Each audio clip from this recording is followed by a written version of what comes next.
Magandang umaga po sa ating lahat, mga minamahal kong mga kabarangay dito po sa Barangay Paigal. Andito po si Ka Jigo Poklong at si Ka David Pascua at ini-interview po ako kasalukuyan.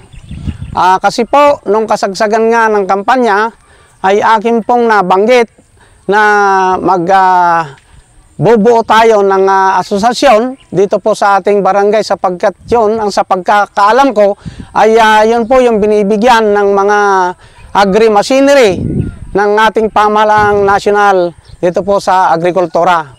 So, meron po akong kasama na dito po sa Barangay Paigal na kabarangay na dalawa ay humiling sila sa akin, sa aking sariling traktora upang kanilang magamit sa kanilang pagtatanim ng kagaya ng saluyot, mga gulay.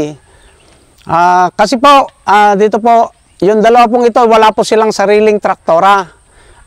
Pinagbigyan ko po sila at para po matulungan yung ating mga kabarangay. Totoo po yun. Kami po ni Mr. Ronnie Abundo, kami po yung farmers ng mga gulay po dito sa barangay po namin. Ang nangyari po, hindi po kami makapagtanim dahil po kagaya nga po wala kakulangan po sa gamit at saka po sa mga makinarya at saka sa bukid. Ang ginawa po namin, lumapit po kami kay kapitan. Hindi pa po siya kapitan noon. August pa po kami lumapit, yung kasagsagan po ng talagang taniman ng gulay. Wala po kami kasing magamit na makinarya. Humiling po kami sa kanya na kung po pwede, hiramin na lang po namin yung traktora niya at nang sa ganun po meron po kami mabungkal, may magamit po kami pang bungkal, pang tanim. Sige, kunin nyo. Yun naman po ang sabi niya.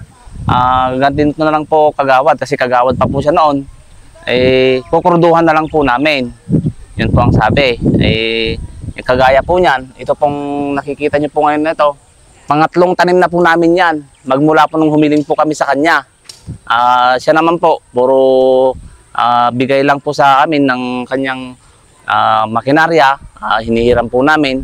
At gaya po nung nauna po naming inani, nakapagpundar naman po kami ng yung motor, kagaya po nung motor na po na yan, galing na po sa kita namin po yan. At saka ito pong plaza, pinahiram din po sa amin, itong plaza site. Sige, magtanim kayo hanggat hindi pa naman nagagamit na taniman ng palay, samantalayin nyo na muna hanggang sa ganon, mapakinabangan nyo.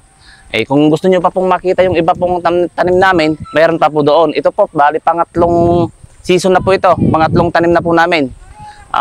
Kami po ay nagpapasalamat sa aming punong barangay na nanalo ngayon dahil sa kanyang kabutiang loob. Kami po ay nakapagtanim at nakapagkumita po kaming dalawa ni Mr. Ronnie Abundo.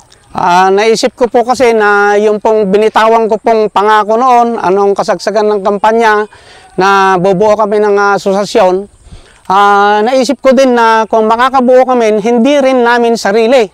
Kasi para sa asosasyon pala yun. So makakatulong din kami sa ating mga kabarangay kung matutuloy man yun.